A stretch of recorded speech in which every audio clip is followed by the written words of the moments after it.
السلام علیکم پیارے بچوں، آج ہم جماعت 8ویں مضمون تاریخ میں سبق نمبر 2 یوروپ اور بھارت کے بارے میں پڑھ رہے ہیں۔ بچوں ابھی تک ہم نے اس کا پارٹ 1 اور پارٹ 2 کے بارے میں مطالعہ کیا ہے۔ پارٹ 2 میں ہم نے دیکھا تھا یوروپ میں فکری انقلاب کس طرح آیا، اسی کے ساتھ ساتھ یورپی انقلاب کے علاوہ ہم نے سیاسی شعبے میں انقلاب، امریکہ کی جنگ آزادی، انقلاب فرانس، صنعتی انقلاب، سرمایہ داری کا آغاز کس طرح ہوا، اس کے بارے میں ہم نے جانا۔ آج ہم اور اس کے ساتھ ساتھ نوآبادیات کے بارے میں بھی ہم نے پڑھا تھا۔ آج ہم برطانوی ایسٹ انڈیا کمپنی کی بھارت میں سامراجیت کس طرح قائم ہوئی، اس کے بارے میں پڑھنے جا رہے ہیں۔ بھارت میں شروع کرتے ہیں۔ تجارتی آزاداری حاصل کرنے کے لیے یورپی حکومت میں سخت مقابلہ آرائی ہوئی، کیونکہ ہندوستان ایک سونے کی چڑیا کہلاتا تھا اور یہاں کے جو مسالے ہیں، جو چیزیں ہیں، یہ ساری دنیا میں ان کی بڑی مانگ تھی۔ تو یہاں پر تجارت کرنا سب کے لیے ایک مقابلے کی طرح تھا کہ کس کو یہاں پر اجازت ملی۔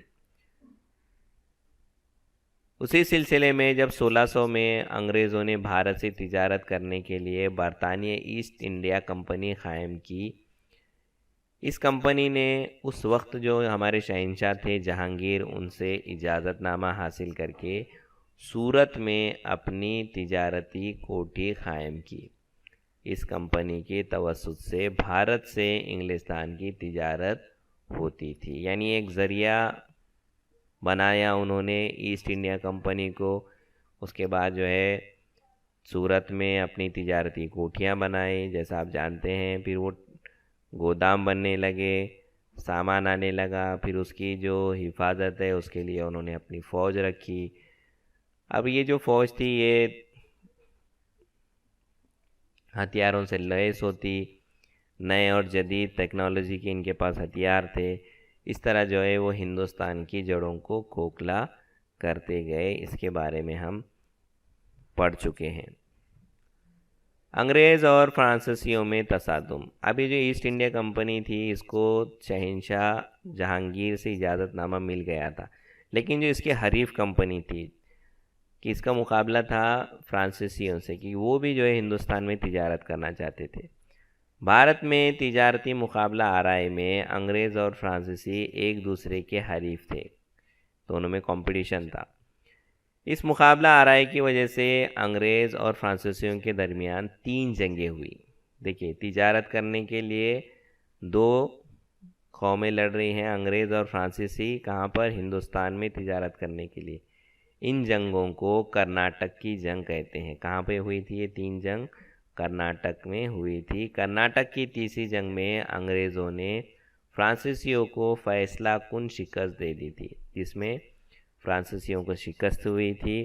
اس طرح بھارت میں برطانوی ایسٹ انڈیا کمپنی کے مد مقابل کوئی طاقتور یورپی حریف باقی نہ رہا۔ تو یہ جو جب جنگ ہوئی تو فرانسیسی اس میں ہار گئے، جس کی وجہ سے ہندوستان کی ساری تجارت ایسٹ انڈیا کمپنی ہی کیا کرتی تھی۔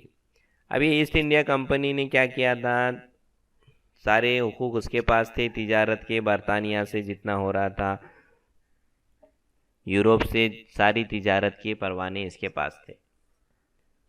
بنگال میں برطانوی ایسٹ انڈیا کمپنی کی اقدار کی بنیاد۔ بنگال بھارت کا انتہائی خوشحال صوبہ تھا۔ 1856 میں سراج الدولہ بنگال کے نواب بن گئے۔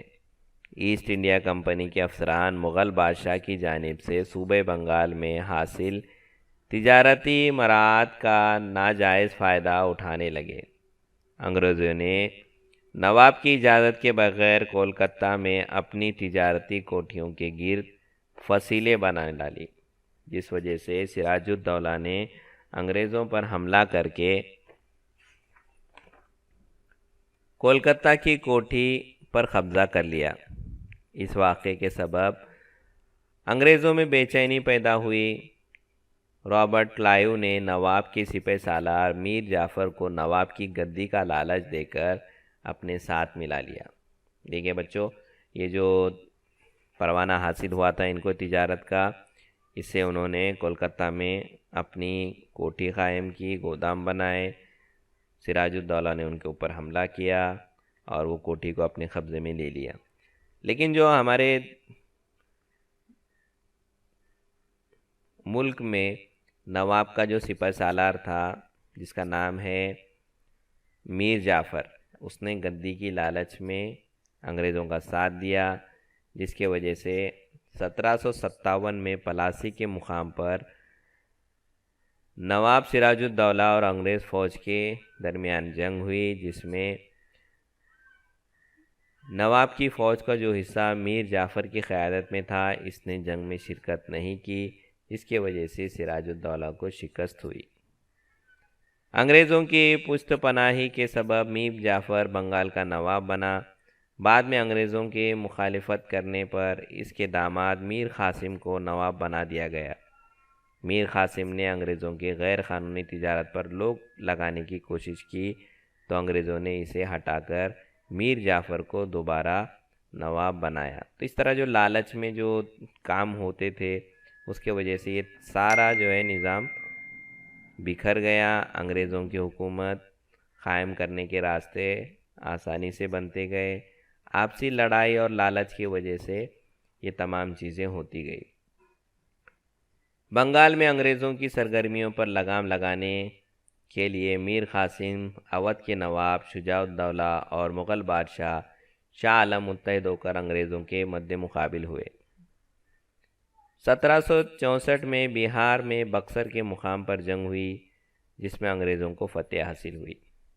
اس جنگ کے بعد الہ آباد معاہدے کے تحت صوبہ بنگال میں دیوانی یعنی محصول یعنی لگان وصول کرنے کا حق برطانیہ ایسٹ انڈیا کمپنی کو مل گیا۔ اسی طرح بھارت میں انگریز حکومت کی بنیاد بنگال میں رکھی گئی۔ تو جو انگریزوں کی جو ابتدا شروع ہوئی تھی، وہ حکومت قائم کرنے کی، وہ کہاں سے شروع ہوئی تھی؟ بنگال سے شروع ہوئی تھی۔ تو جو الہ آباد کا جو معاہدہ تھا، اس میں یہ طے ہوا تھا کہ جو ریاست کے حفاظتی انتظامات ہے وہ نواب دیکھیں گے، اور جو ٹیکس وصول کرنے کا، لگان وصول کرنے کا کام انگریز کریں گے۔ تو یہاں سے جو ہے جو برطانوی حکومت تھی ایسٹ انڈیا کمپنی کے ذریعے جو قائم ہونے جا رہی تھی، اس کی بنیاد ہندوستان میں رکھی گئی، جو کہ بنگال سے شروع ہوتی ہے۔ اب یہ حکومت بنگال میں قائم ہونے کے بعد آہستہ آہستہ ہندوستان کے الگ الگ ریاستوں میں انگریز اپنے پیر پسارتے گئے اور اپنی حکومت کو قائم کرتے گئے، جس میں انگریز اور میسور کی جنگ شامل ہے۔ انگریزوں نے میسور کے اوپر بھی جو ہے اپنی حکومت قائم کرنے کی کوشش کی۔ انگریزوں اور میسور میں جنگ۔ میسور ریاست کے حیدر علی نے حملہ کر کے ریاست کے کاروبار اپنے قبضے میں لے لیے۔ حیدر علی کے انتقال کے بعد ان کے بیٹے ٹیپو سلطان تخت نشین ہوئے۔ انہوں نے انگریزوں کے خلاف جنگ جاری رکھی۔ آخرکار 1799 میں سرنگا پٹنم کی لڑائی میں ٹیپو سلطان شہید ہو گئے اور ریاست میسور پر انگریزوں کا قبضہ ہو گیا۔ بچوں، ہم لوگ جانتے ہیں ٹیپو سلطان کے بارے میں، ان کو شہید ٹیپو سلطان کہا جاتا ہے کہ انہوں نے جو ہے انگریزوں کے ناک میں دم کر دیا تھا، انگریزوں کو انہوں نے لوہے کے چنے چبائے، اور انہوں نے جو ہے اپنی صلاحیت کی وجہ سے جو ہندوستان کو میزائل مین جسے کہا جاتا ہے، ہم لوگ عبد الکلام کو جانتے ہیں، تو سب سے پہلے جو ایکسپیریمنٹ کیا تھا وہ ٹیپو سلطان نے ہی کیا تھا۔ ایسے انہوں نے اپنے فوج میں جدید ہتھیار بنائے تھے، جس کی وجہ سے انگریز پریشان ہو گئے تھے۔ بالآخر غداروں کی وجہ سے ان کے کچھ وزیر انگریزوں سے مل گئے، جس کی وجہ سے ٹیپو سلطان کو سرنگا پٹنم کی لڑائی میں شہید کر دیا گیا۔ اس طرح میسور ریاست پر انگریزوں کا قبضہ ہو گیا۔ آگے بڑھتے ہیں۔ سندھ پر انگریزوں کا قبضہ۔ بھارت میں اپنی حکومت کو محفوظ کرنے کے لیے انگریز شمال مغرب سرحد کی جانب متوجہ ہوئے، شمال مغرب کی طرف جانے لگے۔ انہیں خطرہ تھا کہ روس کہیں افغانستان کے راستے سے بھارت پر حملہ نہ کرے۔ ابھی دیکھو، اپنے جتنے دشمن ممالک ہیں ان سب سے جو ہے برطانیہ کو خطرہ تھا، جیسا روس ہے، امریکہ ہے۔ امریکہ تو بہت دور تھا، لیکن ہندوستان میں جب یہ لوگ اپنی نوآبادیات قائم کر رہے تھے، اپنی حکومتیں قائم کر رہے تھے، تو ان کو کہیں نہ کہیں یہ خدشہ تھا، ایک ڈاؤٹ تھا کہ کہیں نہ کہیں یہ روس افغانستان کے راستے بھارت پہ حملہ نہ کر دے، اس لیے انگریزوں نے افغانستان پر اپنا تسلط قائم کرنے کا فیصلہ کیا۔ تو اس لیے انہوں نے جہاں سے روس داخل ہو سکتا تھا ہندوستان کی طرف، وہاں پہ جو ہے اپنا حکومت قائم کرنے کی کوشش کی۔ افغانستان جانے والا راستہ سندھ سے ہو کر گزرتا تھا۔ سندھ کی اس اہمیت کے پیش نظر انگریز سندھ کی جانب متوجہ ہوئے اور 1843 میں سندھ پر قبضہ کر لیا۔ تو جتنے راستے جو ہندوستان میں داخل ہونے والے تھے، جیسا سندھ سے ہوتا ہوا راستہ ہندوستان کی طرف آ رہا تھا، ہم لوگ تاریخ میں پڑھ چکے ہیں، جتنے حملہ آور آئے تھے سب اسی راستے سے آئے تھے۔ تو یہ یہاں پر انگریزوں کا قبضہ ہو گیا، جس کے وجہ سے جو ان کو ایک تحفظ حاصل ہوا کہ اب یہاں سے روس ہندوستان کے اوپر حملہ نہیں کر سکتا۔ آگے بڑھتے ہیں۔ سکھ حکومت کا خاتمہ۔ 19ویں صدی کے آغاز میں صوبہ پنجاب میں رنجیت سنگھ کی حکومت تھی۔ رنجیت سنگھ کے انتقال کے بعد ان کا نابالغ بیٹا دلیپ سنگھ تخت نشین ہوا۔ نابالغ مطلب جس کی عمر کم تھی، وہ تخت پہ بیٹھا، لیکن اس کی جانب سے اس کی ماں رانی حکومت کے کاروبار سنبھالنے لگی، لیکن سرداروں پر اپنی گرفت قائم نہ رکھ سکی۔ اس موقع کا فائدہ اٹھا کر انگریزوں نے چند سکھ سرداروں کو ورغلایا۔ سکھوں میں یہ غلط فہمی پیدا ہو گئی کہ انگریز پنجاب پر حملہ کرنے والے ہیں، اس لیے سکھوں نے خود ہی انگریزوں پر حملہ کر دیا۔ سکھوں اور انگریزوں کی اس پہلی جنگ میں سکھوں کو شکست ہوئی۔ انگریزوں نے دلیپ سنگھ کو گدی پر برقرار رکھا۔ آزادی کے متوالے بعد سکھوں کو پنجاب پر انگریزوں کا بڑھتا ہوا اثر و رسوخ منظور نہ تھا۔ ملتان کے افسر مول راج نے انگریزوں کے خلاف بغاوت کر دی۔ ہزاروں سکھ فوجی انگریزوں کے خلاف جنگ میں شامل ہوئے۔ اس دوسری جنگ میں بھی سکھوں کو شکست ہوئی۔ 1849 میں انگریزوں نے صوبہ پنجاب کو اپنی حکومت میں شامل کر لیا، یعنی یہ پنجاب کا جو صوبہ تھا وہ بھی انگریزوں کے تابع میں یعنی ان کے قبضے میں آ گیا۔ مراٹھوں کی حکومت بھارت کی ایک اہم اور طاقتور حکومت تھی۔ مراٹھوں کو شکست دے کر انگریزوں نے بھارت میں کسی طرح اپنی حکومت کی بنیاد کو مضبوط کیا۔ اس کے بارے میں ہم اگلے سبق میں پڑھیں گے۔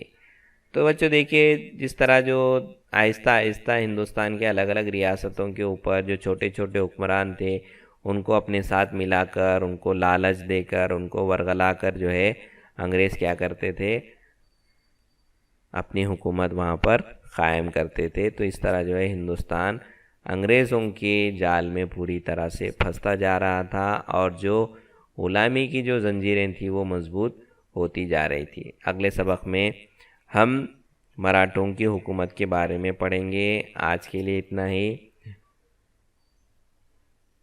امید ہے آج کا جو ہم نے سبق پڑھے وہ آپ کے سمجھ میں آیا ہوگا۔ اگلے پیریڈ میں ایک نئے سبق کے ساتھ پھر ملیں گے۔ مجھے دیجیے اجازت۔ اللہ حافظ۔